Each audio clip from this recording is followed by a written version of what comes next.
जय गुरुदेव।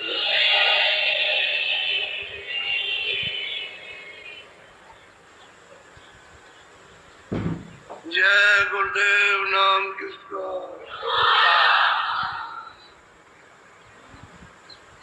जय गुरुदेव नाम किसका।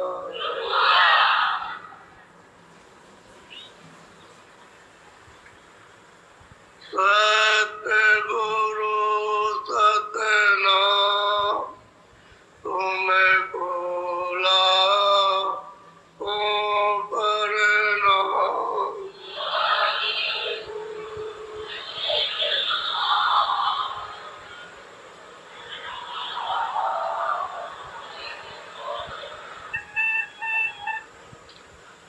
बच्चे और बच्चियों, ये लोगों को मालूम ही नहीं है कि मालिक ने अपना विस्तार कैसे किया है।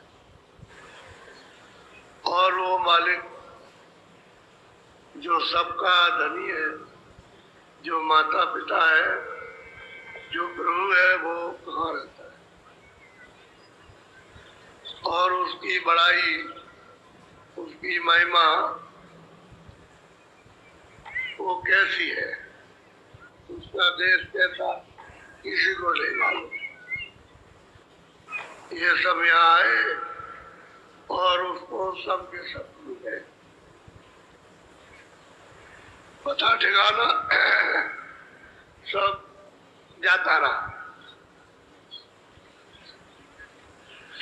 महापुरुषों का आना तो इस कलयुग में अभी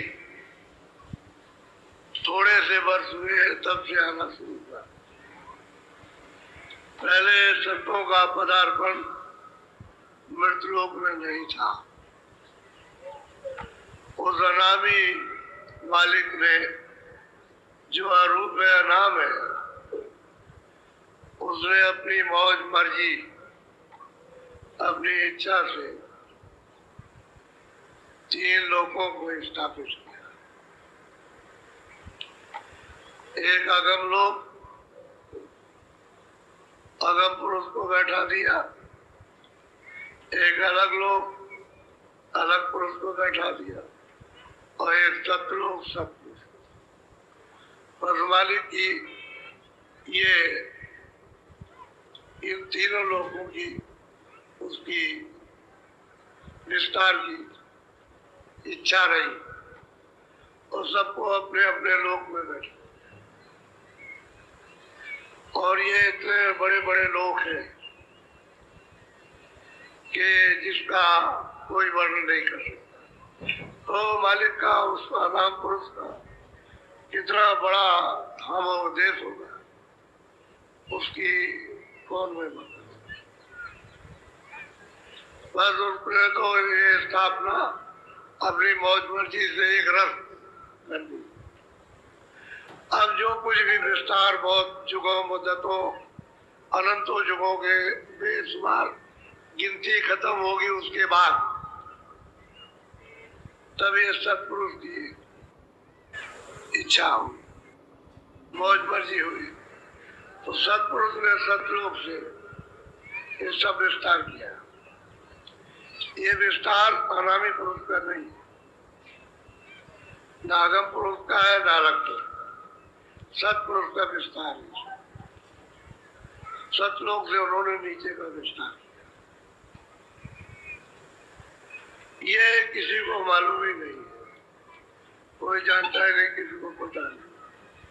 जिन संतों ने आकर के बताया कि तुम्हारा देश, तुम्हारा धाम, तुम्हारा मालिक है, तो अभी आए। आप तो पहले की, जब से ये चिट्ठी बनी और सतपुरुष ने जिनको भेजा, उनको, ईश्वर को, ब्रह्म को, पार ब्रह्म को, इनको सबको अधिकार दे दिया। इन्होंने जब नीचे का विस्तार किया तो ये इनका विस्तार।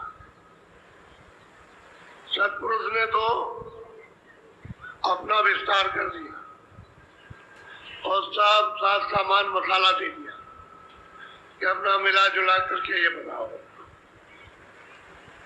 मसाला सब दे दिया तो अब उसका कोई विस्तार नहीं। सत्पुरुष ने फिर कोई विस्तार नहीं। अब तो जिनको नीचे दे दिया उनका विस्तार हो, तो ये किसी को मालूम ही नहीं। फिर इन सब लोगों को मसाला दे दिया और इन लोगों ने पूरी भरपूर तपस्या की, उस मालिक को प्रसन्न करने की कोशिश की, अखंड ध्यान उसका किया, तब मालिक खुश हो गया। सत्पुरुष सतलोक है जो विराजमान है प्रसन्न, सब हो गए खुश। जितने भी इनके भेजे पुत्र थे, बच्चे थे, सब पर खुश हो गए और उन्होंने कहा कि हम तुम्हारी तपस्या से प्रसन्न है, खुश है, तुम क्या चाहते हो मांग लो। तो वरदान मांगा कि हमको जो जहाँ था कि हमको यहाँ का राज दे दिया जाए। उन्होंने कहा हमको यहाँ का राज, उन्होंने कहा हमको यहाँ पूरा पुत्र है, तो उन्होंने मतलब यह है कि राज। सही सच्ची बात तो यह है कि अब राज किस पर होगा। आकाश बना दिया, सब रचना उसने कर दी, मंडल बना दिए, इनको सबको भेज दिया, स्थानों पर बैठा दिया। अब रचना कैसे होगी? खाली मसाला मिलाकर तो रचना नहीं हो सकती, क्योंकि मसाला तो जितना भी है सब जड़ होगा, कोई चेतन मसाला नहीं होगा। चेतन तो यही बैठे हुए स्थानों पर, बाकी मसाला सब जड़ है, जो भी है तत्व वो सब जड़ है। तब मालिक ने प्रसन्न होकर कहा, अच्छा हम तुमको देते हैं रचना करने के लिए, तो फिर सुरतों का भंडार 16 पुत्रों को दे दिया जाए,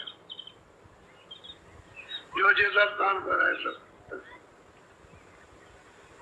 मान दिया। और सुरते ही है सब सतलोक से आए, सब सतपुरुष ने इनको भेजा। और इन लोगों को भी पहले सती पुरुष ने भेजा था, सब लोग वही के हैं। ईश्वर का निकास वहीं से, जिसको मुसलमान खुदा कहते हैं, ईसाई घाट कहते हैं, वहीं से निकास हुआ। सतपुरुष ने इनको भेजा और ब्रह्म को भी भेजा, जिनको मुसलमान रब कहते हैं, उनको भी सतलोक से भेजा। और पार ब्रह्म को भेजा, जिनको मुसलमान कहते हैं अल्लाह, उनको भी वहीं से भेजा। और महाकाल पुरुष को भी वहीं से भेजा, सबको वहीं से भेजा। और ये सुरतों को भी वहीं से दिया गया। अब इन लोगों को जब बांट दिया तो उन्होंने अपने शक्ति जो इनके पास थी, मसाला मिलने के बाद तो इनके पास क्षमता तो थी, तो इन्होंने फिर अपने अपने मसाले से रचना की। एक को कारण मसाला दिया तो उसने कारण रचना कर दी, दूसरे को सूक्ष्म मसाला दिया तो सूक्ष्म रचना कर दी। फिर उन्होंने मतलब ये है कि लिंग मसाला दिया तो लिंग रचना हो गई, और स्थूल मसाला दिया तो ये स्थूल रचना हो गई। असली बात तो ये है कि किसी को ये मालूम ही नहीं है कि ये विस्तार कहाँ से कैसे हुआ, किसी को पता। जब सुरतों को सतपुरुष ने शुरू में इनको बख्शीश में, दान में खुशी से दिया, जिसको खैरात कहते हैं, कि खुशी से दे दिया, उस समय तो आपका रास्ता खुला। इन्होंने यह आकर के इनको जिस मसाले में रखा, उसमें उसकी उम्र 1 लाख वर्ष। इस मसाले में ये मसाला जड़ इसमें रखा था 1 लाख वर्ष। इसी आदमी की 1 लाख वर्ष की उम्र होती थी। ये तो तुम्हारे शास्त्रों में उसका प्रमाण मिलता, सीधा सीधा कि हमने 10,000 वर्ष तपस्या की। जो पुराने शास्त्र लिखे चले आ रहे हैं, उन्हीं में लिखा हुआ है कि 10,000 और 20,000, यानी मतलब यह है कि हमने तपस्या की। तो कुछ छोटे में, कुछ बुढ़ापे में, समय लगेगा, कुछ जमाने में लगेगा। तो इतना तो उन्होंने तपस्या में लगा दिया। फिर वो तपस्या तो बचपन काल में होगी, तो तपस्या में लगा, तो उससे ये प्रमाण मिलता है कि लाख वर्ष की उम्र इनको दी गई थी। जब इनको दी गई, यहाँ ले आए और ले आकर के इस मसाले में उन्होंने बैठाया दरवाजे पर, तो रास्ता खुला था आधे से अंत तक, यहाँ से लेकर के और शुरू तक रास्ता खुला था। कोई किसी जगह का पट नहीं था कि पर्दा लगा हो तो कोई छुप जाए, कुछ नहीं। जब ये सूरतें गर्भाधान में ये भेजी गई इस मसाले में, इस पिंड में, इस शरीर में, इस जिस्म में, तो जैसे ही गर्भाधान में आई और पिंड अंदर में तैयार हुआ और जैसे ही तुरंत को उसमें बैठाया, बस मतलब ये है कि गर्भाधान में ही उसकी आंख खुली थी, कान खुले थे, नाक खुली थी, अंदर से ही वो सब देखती थी, सुनती थी। कोई किसी तरह, क्योंकि पर्दा नहीं था। पर्दा होता तब तो अंधेरे में, पर्दा कुछ नहीं, बस उसको देख रही है, सुन रही है, तो उसे गर्भाधान में कोई तकलीफ ही नहीं थी। तकलीफ तो जब हो, पीड़ा तो जब हो, जब अंधकार हो। अंधकार था नहीं वहां, शब्द आ रहा था और प्रकाश था ही वहां पर। और जैसे ही बच्चा 9 महीने का बाहर आया, तो ये तुम रोज रामायण पढ़ते हो, हर घर में रामायण लिखिए कि सत्य युग जोगी सब विज्ञानी। जब ये सुनते आई थी उस समय पर सब जोगी विज्ञानी, सब परम पद के अधिकारी थे। तुम्हारी रामायण में लिखा, रोज गाना गाते हो उसी का, और उसको समझते ही नहीं, क्योंकि रामायण का तो किसी को बोध है नहीं, और रामायण पढ़ते रहते हो। उसी में लिखा, ये कहीं नहीं लिखा है कोई बाकी था। एक तरफ से नर नारी सब जोगी विज्ञानी थे और सब परम पद के अधिकारी, सब कृतार्थ थे और समय अपना पूरा किया, लाख बरस पर सीधे गए उस सत्य देश में, सत्य उस सागर में वापस लौट गए। वहीं से भेजा गया था, वहीं से भेजा, क्योंकि रास्ता तो जाए जाते ऐसे 1 लाख बरस आपने पूरा किया चले। फिर दूसरे आए, उन्होंने 1 लाख वर्ष हो भी गए, और तीसरे आए 1 लाख वर्ष पूरा किया, वो भी चले गए। इस तरह से अनगिनत खेपे चली गई, वापस लौट गई। तब ये देखा कि तो सब चले जा रहे, और जब चले जाएंगे तो रचना किस पर होगी, फिर हमको तपस्या करनी पड़ेगी। तब फिर उन्होंने फिर अपनी शक्तियां ऊपर से भेजी कि जाओ तो वहां पर तुमको ले आए और तपस्या करें, बस ये है। तो तब कराया, और 20 साल का प्रमाण, उससे भी ज्यादा प्रमाण है कि तपस्या कराई उन्होंने। और जब तपस्या कराई तो उनको वाणी सुनाई, उसी को कहते हैं वेद वाणी, कि जो हम बोले वो लिखते जाओ।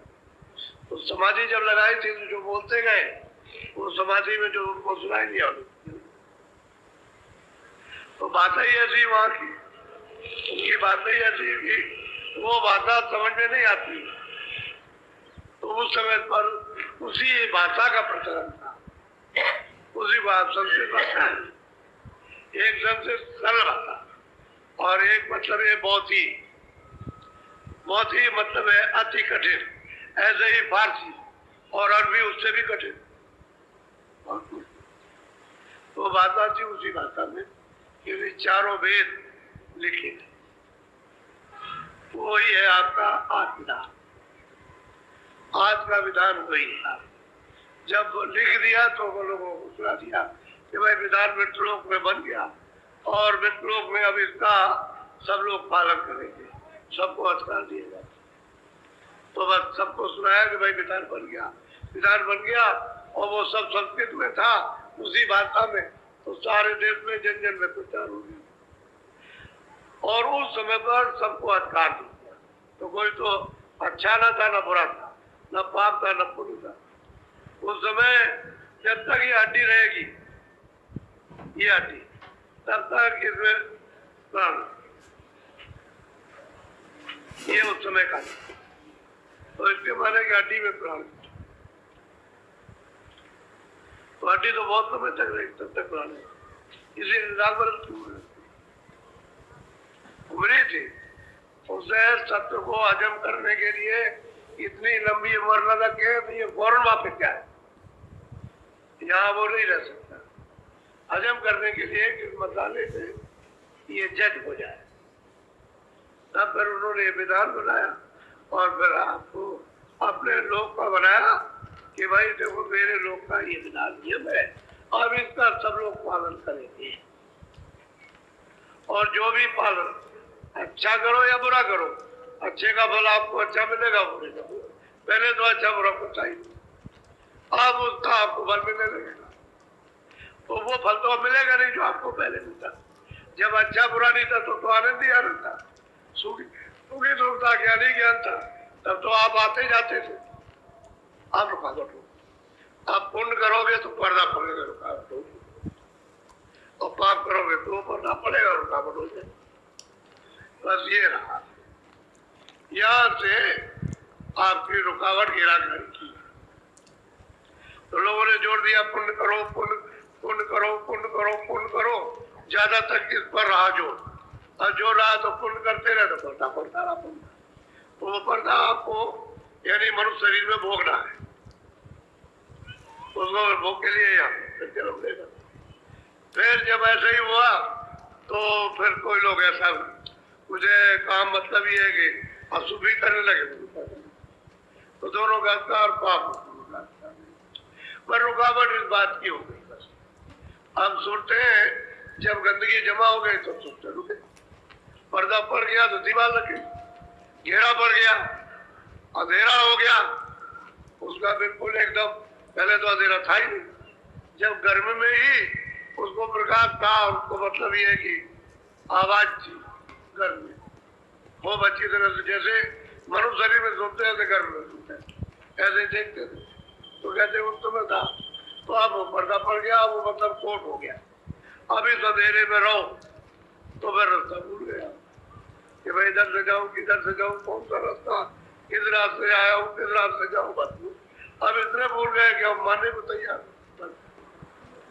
अब अंधेरे आंख बंद करो तो अंधेरा, और अगर तुम्हारा वो पर्दा साफ हो जाए गंदगी का तो आंख बंद करो या खोले रहो उजाला, आंख खोले रहो तो उजाला, और आंख बंद करो तो उजाला, तो फिर कहा क्योंकि फिर गंदगी नहीं जमा, गंदगी हट गई इसलिए उजाला, इसलिए क्या आपको मतलब एक आवाज वो वेदवाणी आगे 24 घंटे आती है, एक क्षण भी बंद नहीं होती, आप पर्दा उतर जाता और पर्दा ना उतर तो सबको अधिकार दिया, ऐसा नहीं पर्दा हटाने का अधिकार सबको दिया कि अपना अपना पर्दा हटा लो, रोका टोकी नहीं है कि आप नहीं कर सकते, ये रोका टोकी तो आपकी व्यवस्था की है, फिर आपने अपना विस्तार किया, जब आपको अधिकार दे दिया तो आप अपना, पहले तो लोग नहीं समझते थे मेरा ये मेरा, चले किसी का नहीं, हम लोग प्रेम प्यार से रहते हैं, एक दूसरे के काम आते हैं और वापिस नहीं,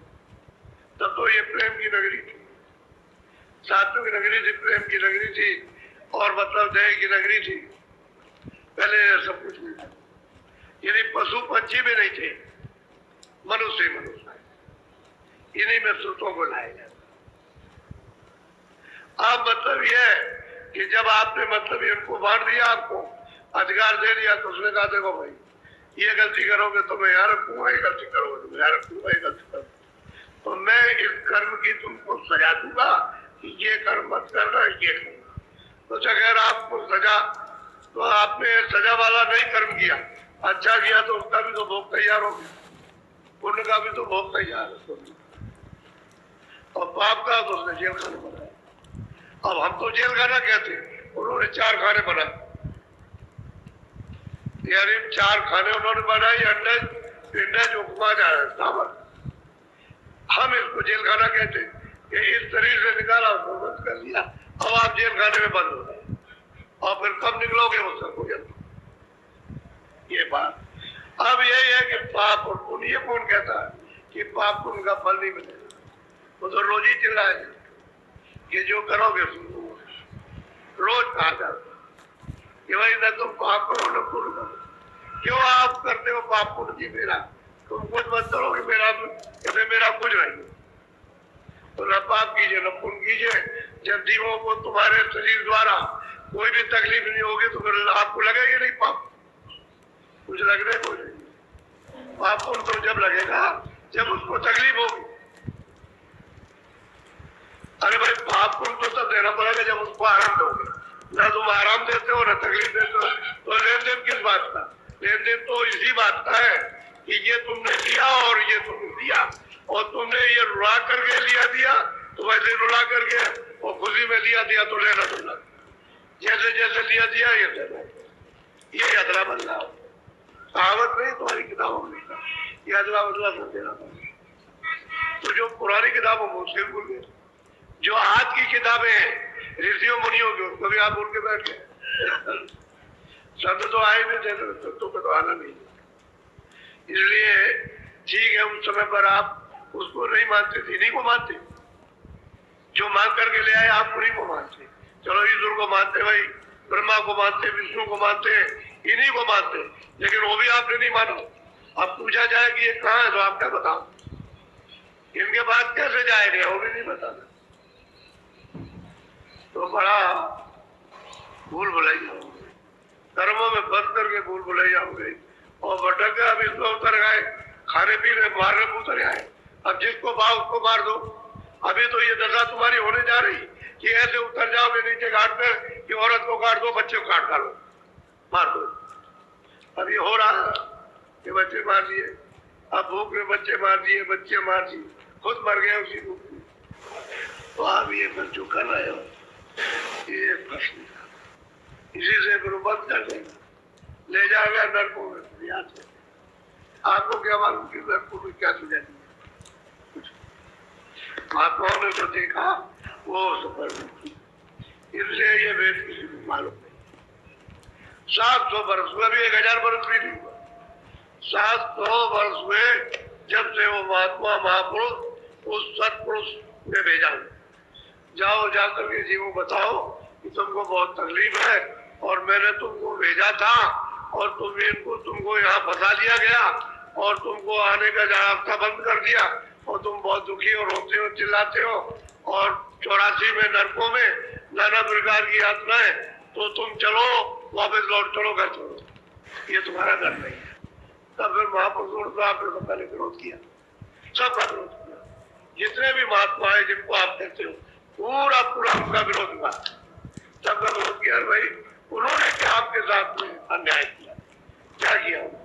अरे भाई तुमको ले जाने के लिए भाई चलो चलो अपने घर में चलो, ये घर तो नहीं पाते, और सरासर यानी कोई सामान तुम्हारा नहीं, जबरदस्ती कहते हो मेरा, और इसके लिए विलाप और लिए जा रहा है, इसलिए तुम्हारा किराए का मकान, तो जब किराए का मकान ये तो जो सामान है उसका मकान का वो तेरा है, वो भी तो किराए में मिला, उसको भी तो समझना चाहिए कि मकान किसी का, सामान किसी का। तुमको कहा भाई देखो ये सब सामान है और ये मकान, इसमें आराम से रहो और सामान को इस्तेमाल करो, तो अब ये सब उसने दे दिया कि भाई लीजिए ये मकान ले लीजिए और ये सामान है, इससे तो इसका लाभ उठाओ, इसको ठीक ठाक रखो और मेरे पास चले, तो उसके पास भी नहीं जाते। उसने ये नहीं कहा कि मेरे पास मत आओ, तो मेरे पास चले आना, लेकिन कैसे आना? शुद्ध हो जाना, अशुद्ध मत रहना, शुद्धि कर लेना। क्या कि मन, बुद्धि, चित्त, अंतःकरण, जीवात्मा, इसको साफ करना, मेरे पास तब आना। गंदे लोग मेरे पास नहीं आ सकते, तो ईश्वर के पास भी नहीं जाते, उस खुदा के पास नहीं, गाठ के पास भी नहीं जाते। पैर पर काट डाला, पैर काटो, गला काट दो, सीधा काटो, पेट चीर दो, बस ये इसको बताया, बताओ कैसे तो सजा देगा। तो महात्मा आए, उन्होंने कहा पहले तो बहुत विरोध हुआ कि जानते हैं, फिर दूसरे आए, फिर तीसरे आए, फिर वो आए, एकदम से ताता लग गया। अब आप उनके रास्ते के सामने तो सीधा रास्ता, एक नहीं बहुत प्रमाण। आप ये कहोगे भाई किसने पाया, किसने देखा, कौन पहुंचा, किसने जाना, तो बहुत प्रमाण, एक तो तो असल में बात ये उन्हीं की खोज के लिए कि अपने घर में जाना है, अपने उस सागर में जहाँ से तुम आए हो वो अविचल धाम है, अविचल देश है। कभी चलायमान नहीं, छोटा बड़ा नहीं, वो सदा एक रस से देगा। वहाँ काल नहीं, कलेश नहीं, दुख नहीं, सुख नहीं, पाप नहीं, पुण्य नहीं, जन्म नहीं, मरण नहीं। कोई मतलब ये है कि धन दौलत सोना चांदी ये कुछ कोई झगड़ा नहीं। वो तो मतलब है वहां उसको सागर को छोड़ करके आए अपने आनंद अपने सुख को अब छोड़ करके परदेश में आकर अब यहाँ फंस गए, ढूंढ गए तो कहीं भी नहीं मिला। अब अंत में अभी दांत निकले जा रहे, अभी फिर चिल्ला पड़ोगे, बस कुछ नहीं, समय पूरा हो गया। अब चलने की तैयारी हो गई कि सुबह जाओ शाम को जाओ। तो ये तो जीवन में कम से कम उनके पास तो जाना चाहिए था जो घर का भेजा। तो वो जो ले आया था उसको भी बताते कि देखो ये ले आया मांग करके, तो चलो उसके पास चलो करके, तो उसी के पास चले जाते तो चलो हमारे साथ चलो, तो पहुंचा देते, तुम कहीं नहीं जाने को तैयार। अभी कह दिया जाएगा चलो विष्णु महादेव के पास, तो कहेंगे वहां नहीं जाएंगे, हम तो यही रहेंगे इसी जगह पर, यही ब्रह्मा यही सब यही भगवान, कहीं नहीं। अब जी उसको चाहिए, अंधे बन गए, बहरे बन गए, सुनते भी नहीं, बुद्धि के कहते हैं कि, और मतलब पागल हो गए, समझते ही नहीं कुछ, न कहना मानते हैं न समझते कुछ, और न चलने की तैयारी करते, बस इसी में फंसे हुए हो, तो रास्ता भूल गया, भटक गए। अब आपको कितने युग हो गए, अब जब तक कृपा नहीं होगी, दया नहीं होगी, तब तक आप। और महापुरुषों ने बहुत संस्कार डाले, छोटा मोटा संस्कार नहीं डाला, बहुत डाला। और संस्कार जो पड़े हुए हैं उनसे बात को पकड़ लेंगे और फिर संस्कार डाल देंगे, तो करते ही पकड़ते जाते संस्कार, नहीं पकड़ते उनमें संस्कार, उसको पकड़े उनमें संस्कार, उसको पकड़े उनमें संस्कार, ऐसे डाल देंगे कि चाहे तुम्हारा कल ही शरीर छूट जाए, लेकिन संस्कार डाल दिए फिर वो बात। तो उनकी बहुत बड़ी अपार दया है। यानी कहने का मतलब है कि वो वहां से जब आते हैं, ये सत्य आते हैं तो खुद आता वही उसका अवतार है। वो सत्पुरुष के अवतार होते हैं, वो ईश्वर के अवतार नहीं होते। ईश्वर के अवतार तो अलग है कि जब जब हो यहाँ सच्ची में हानि, जब मनुष्य सत्य असत को छोड़ देता है कि सत्य क्या नहीं पहचानता, तब फिर वो आते हैं वहीं के नीचे के, तो फिर संग्राम करा देंगे और काट पीट करके सब बराबर करके फिर यहाँ से बचते चल देंगे यहाँ से। तो उन पर भी अपराध लग जाता है, क्योंकि देह धरे का अपराध तो सब पर लगेगा, उनको भी सजा मिलेगी, बच को भी नहीं सकते, बचेंगे वो भी नहीं। कोई कहे कि मैं बच जाऊंगा, वो भी नहीं। क्यों कि ये तो हत्या मृत्यु में देह धरे का दंड है। अगर उनके पास शक्ति हो कि वो इन सबको मतलब है कि इसको झेल ले, इसको उठा करके फेंक दे, तो मतलब ये है कि बहुत से आते उन्होंने उठा ही नहीं पाया, वो जा तो खुद डूब गए। लेकिन मार काट करके बस ये करते हैं। तो कहने का ये है कि वो तो अलग, वो तो जिसने ये सब विस्तार किया है वो अब इधर आए तो उन्होंने ये भेद बताया कि चलो चलो इस तरह से चलो, हम तुमको ले चले वापिस। तो वो किसी की पूजा खंडित नहीं करती, ईश्वर की पूजा कराते, ब्रह्म की कराते, पार ब्रह्म की कराते, सबकी पूजा कराते। सबसे पहले वो कहते हैं चलो उसके देश के नियम का पालन करो, और यहाँ बताते हैं कि भाई अभी तक तो तुमने किया वो तुमने किया, लेकिन अब ये मत करना, अब आज से मत करो, कम से कम खान पान तो ठीक करो, कम से कम कि भाई अब हमको नहीं करना, अब किसी के ऊपर में जुल्म, किसी के अत्याचार नहीं करनी, तो इतना तो कम से कम करो, तो खान पान ठीक हो जाएगा। तो महात्मा फिर अंदर की सफाई करे, जब सफाई करे तभी तो कुछ मिलेगा, और गलीज रहता रहेगा तो फिर क्या आपको मिलेगा। तो जो बताओ उसको करो, तो आप उसके बाद भी पहुंच जाओगे, फिर आगे पहुंच जाओगे, आगे भी अरे स्वर्ग को भी पहुंचोगे, और स्वर्ग के परे भी चलो, और उसके भी परे चलो आप। तो वो रास्ता है, रास्ते ही बताते, रास्ते ही में सब मिलेगा। स्वर्ग कोई बड़ी चीज नहीं है, स्वर्ग के वैकुंठ के दरवाजे पर आप बैठो और अपना बोझा नहीं हटा सकते, और स्वर्ग नहीं जा सकते और वैकुंठ जा सकते, और दरवाजे पे सूरत बैठी है, इधर मृतलोक का दरवाजा, उधर स्वर्गलोक का दरवाजा, और बीचों बीच में बैठी हुई है। लेकिन उधर उसने अपना आधार छोड़ दिया, शरीर के साथ उसका आधार हो गया, और दरवाजे पे बैठी हुई है। और जिस योनि में जाएगी ये दोनों आंखों के पीछे दरवाजे पर आएगी। यानी पशु में जाए, पंछी में जाए, कीड़ों में जाए, लेकिन उसका लगाव बस मतलब ये कि इसके साथ हो गया, बस दरवाजे पे बैठी हुई है। वो लगाव के कारण क्योंकि उसका प्रकाश उसमें फंस गया, प्रवेश। अब वो अपने आप नहीं निकाल सकती, बस ये, इसलिए जड़ ने उसको जकड़ लिया और वही सूरत, वही जीवात्मा जड़ हो गई। अब उसको कहते हो जड़ हो गई, जड़ में फंस गई तो जड़ रूप हो गई। और दरवाजे में बैठी है कि जब चाहे तब सिमटाव करे, लेकिन कोई आधार मिल जाए सिमटाव करने का, आधार नहीं मिलेगा तो बच्चा कुछ नहीं हो सकता। बड़ी सीधी सादी बात, लेकिन जीव इतने भटक है, अच्छा भटक है, बाहर तो कुछ नहीं। ये तो मंदिर है, मनुष्य मंदिर है। तुम्हारी पुरानी जो पहले की किताबें संतों के आने की है, उसमें भी जिक्र किया हुआ है, थोड़ा सा नीचे का जिक्र किया हुआ, उससे भी पता चलता है कि मनुष्य मंदिर है। ये जिस्मानी मस्जिद है, इसमें खुदा की आसमानी आवाज आती है, यानी भगवान की देववाणी सदैव उच्चारण होती रहती है नीचे के लोगों की, लेकिन आप उसको भी नहीं समझते हो। तो वो जो मालिक है जो सबका, उसे आप कैसे समझ सकते हो? उसका आप पता कैसे लगा सकते हो? जब तक उसको जानने वाला न मिले तब तक कुछ नहीं। तो आज ये प्रथम दिन है, आज 25 तारीख है। आपको ये बताया था कि 25 से लेकर और 3 तारीख तक ये कार्यक्रम होगा। 28-29 की रात को तो भंडारा, 4 दिन पहले और 4 दिन बाद, और 1 दिन बीच का 29, 9 दिन हो जाते हैं। तो ये 9 दिन का कार्यक्रम है। बहुत सचेत होकर के, चित्त को लगा करके इस चीज को सुनने की जरूरत है।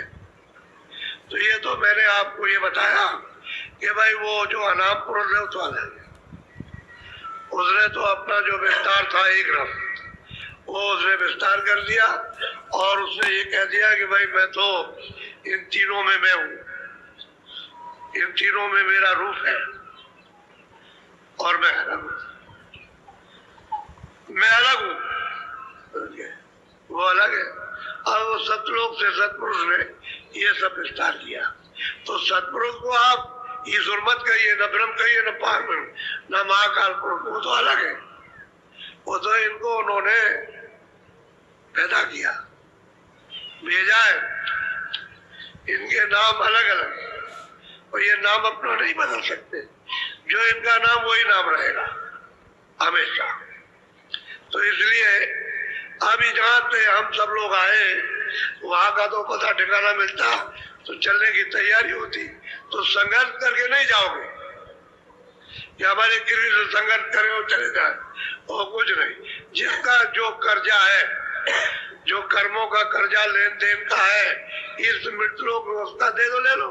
तो आप नहीं दे सकते तो महापुरुषों से कहो कि हम नहीं दे सकते हैं और अब हम कोई कर्जा ला देंगे भी नहीं। तो महापुरुष कृपा करेंगे, दया करेंगे और तुमको घाट पे बैठा करके तुम्हारे कर्जे को तुमसे और अपनी तरफ से माफ करो और उसे माफ करा देंगे। तो तुम बिल्कुल हल्के हो जाओगे। जब हल्के हो गए, रिहा हो जाओगे। रिहा कहते हैं तुमने सजा काट ली, तो मतलब ये कि अब रिहा हो गए, जेल से बाहर कर दिए, इसको कहते हैं रिहाई। कहते हैं अब तुम्हारा छुटकारा हो जाएगा और न तुम कर्जा दोगे, न लोगे, न तुम्हारा जन्म होगा, न मरण होगा। कर्जे ही लेन देन का तो जन्म मरण है।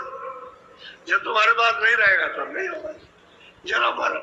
और चलो अपना, तो कुछ तुम निमित्त मान, कुछ वो और कुछ वो, ये तीनों मतलब ये है। क्योंकि फिर आप भक्ति सबकी करोगे कि भाई ईश्वर को भी मानते हो, हम वही ब्रह्म को भी मानते, पार्वती को भी मानते और सतपुरुष को, और सबका ध्यान करते और अपने घर में जाना चाहते।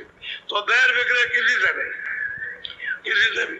भाई जिसका जो नियम है उसका पालन करते। तो आप यहाँ के नियम का पालन करो, सीधा साधा काम है, और नियम का पालन करो तो दस चलो घर में, घर के रास्ते में चल पड़ो। तो भाई रास्ते में चलोगे तो घर पहुंच जाओ। तो मददगार को चाहिए, मददगार नहीं मिलेगा तो आपको ले जा सकते, आपको दिखाता चलेगा तभी तो ले जाएगा और तभी आप चल सकोगे। इसलिए आज 25 आज पहला दिन है तो आज इतना मूर्त हो गया, मूर्त हो गया। अब यह है कि शाम 4:30 बजे आप 10 मिनट पहले यहाँ, क्योंकि काम तो कोई है नहीं यहाँ पे। जितने बाहर के लोग आए शहर के आदमी छोड़ करके, तो शहर के लोग जैसे आप छुट्टी आए हो या काम छोड़ करके आए हो, दुकान छोड़ के आए हो, कोई साधु तो नहीं हो, सब काम अपना अपना करते हो, बाल बच्चे वाले हो, ऐसे यहाँ से भी छुट्टी ले सकते हैं। क्या बात, जब इतनी दूर से आ रहे हैं तो आप इसको सुनने समझने के लिए और कुछ प्राप्त करने के लिए तो 4:30 के 10 मिनट मैदान में उपस्थित हो जाइए। और पूरी बात जब आप सुनेंगे समझेंगे तभी कुछ पकड़ सकते हैं, और जब तक सुने समझेंगे नहीं तब क्या पकड़ में आएगा, क्या आप चलोगे किस तरफ, कुछ पता ही नहीं रहेगा। इसलिए भूल भटक को अपनी मिटा लो और सीधे सीधे होकर के चल दो। क्यों भूल भटक में फंसे पड़े हुए हो, घर ही तो जाना, जहाँ से आए वही तो पहुंचना। अरे उसी प्रभु का तो दर्शन करना है, तो और तुमको क्या चाहिए तुम्हें, और कहीं तो नहीं लिए जा रहे, प्रभु के दर्शन के लिए तो कहीं रहे, तो और तो दूसरा नहीं, जो सबका जो दाता है, जो सबको देता है, उसी के पास पहुंच चलो। अगर और किसी के पास ले जाए तो मत जाओ। बोलो जय गुरुदेव। देखो मेरी बात को, ये ठीक रहेगा बच्चा तो भजन होगा, ये मकान अच्छा रहेगा, ठीक ठाक रहेगा, मलम पट्टी ठीक इसकी रहेगी और इसमें कोई रोक टोक नहीं लगेगा तो भजन बढ़िया होगा, तब जल्दी काम हो जाए। और रोक टोक इसमें लग गया तो बच्चा बने। इसीलिए इस मकान को ठीक से रखना चाहिए। और आपने मकान की बेकदरी कर दी, बिल्कुल एकदम इस मकान को कुछ नहीं समझते हो, बस इसमें आनंद मिल जाए, इसमें मिल जाए, आनंद मिल जाए, बस इसमें लिपटे पड़े हुए हो और आनंद का ये आनंद कहाँ मिलेगा। आनंद का जो खजाना हो तो तेरे अंदर भरा, वो तो महात्मा जानते हैं कि यहाँ खोदेगा तो आनंद का भंडार मिलेगा, और उसको तो खोदना जानता नहीं और जानने वालों के पास पहुंचता नहीं, तो आनंद कैसे मिल जाएगा। आनंद तो इधर है नहीं। इसलिए संयम बहुत बड़ी चीज है। संयम से रहोगे, खान पान शुद्ध रखोगे तो इसमें यानी विकार, इसमें बीमारियां नहीं धसेगी, उनको कोई ऐसी नहीं मिलेगी। शरीर ठीक रहेगा तो बीमारियां नहीं आती। और शरीर अगर मान लो कि आपने इसमें दरवाजा खोल दिया बट फिर वे सोचा कि बच्चा चढ़ कर देती है, फिर ये कुछ नहीं करता, फिर भजन नहीं कर सकता। भजन तो अच्छे शरीर से होता, और हम खराब शरीर से भजन करा रहे कि अच्छा बैठ जाओ भाई, बैठ जाओ, अच्छा बैठो, भजन करो, अच्छा बैठो। खराब शरीर से, और खराब शरीर से भी लोगों को यानी अनुभव होने लगता, तो इस मालिक की दया समझती है। हम तो सेवादार, हम तो सेवा करते हैं। अब ये सेवा ही है क्या, और क्या है कि भाई चलो लगो भाई लगो, हर वक्त मेहनत करते रहो, हर वक्त मेहनत करो, तो सेवा ही है और क्या है। इसमें मालिकपन का कौन सा काम ही बताएगा। मालिक पर मालिक तो बैठा हुआ है। बाकी जितने भी महात्मा आते आए वो सब सेवा ही करते हैं, तभी जीवों को जगा करके, चिता करके, समझा के, बुझा के और भजन करा करके वापस ले गए। तो सेवा ही करते। तुम तो गंदे कूड़े कचरे सब लदा हुआ है, भूत भरे हो एकदम से, काले के काले हो गए, उसको सफेद करके ले जाते, तो सेवा ही तो करते हो क्या। तो सेवा की स्वीकार करनी चाहिए। सेवादारों की, जो मालिक के सेवक होते हैं, उनकी सेवा को स्वीकार करना चाहिए, कबूल करना चाहिए कि भाई हमारे ऊपर में मदद हो रही हमारे लिए, और छोड़ दोगे तो कैसे काम होगा।